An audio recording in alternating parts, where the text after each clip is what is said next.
Hello বন্ধুরা, একদিন সকালবেলা টুনি পাখির বাচ্চারা স্কুলের উদ্দেশ্যে রওনা দিল, কিন্তু পথিমধ্যে অনেক বৃষ্টি শুরু হলো।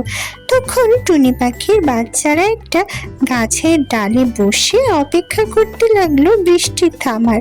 তারা এই ফাঁকে টিফিন খাওয়া শুরু করলো। তখন একটা কাক এসে তাদেরকে বলল যে কাকের খুব ক্ষুধা লেগেছে।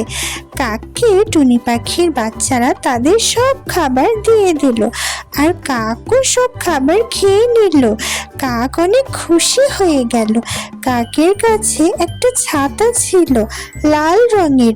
সেই ছাতাটা টুনি পাখির বাচ্চাদের উপহার দিয়ে চলে গেল, এবং ওই ছাতাটা ছিল ম্যাজিক ছাতা। টুনি পাখির বাচ্চারা ছাতাটা মাথায় দিতেই ছাতাটা বড় হয়ে গেল। বন্ধুরা, ওদের ম্যাজিক ছাতায় করে ওরা স্কুলের উদ্দেশ্যে রওনা দিল।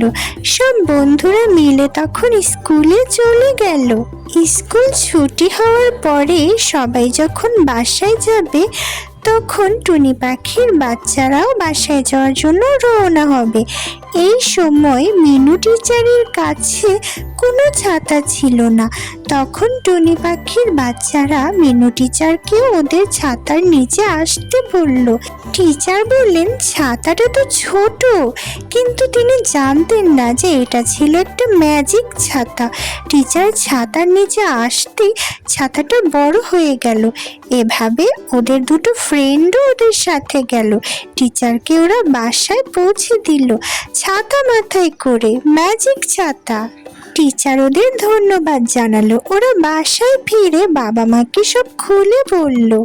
বন্ধুরা, মজার মজার টুনি কার্টুন দেখতে আমাদের চ্যানেলটি সাবস্ক্রাইব করো। টাটা।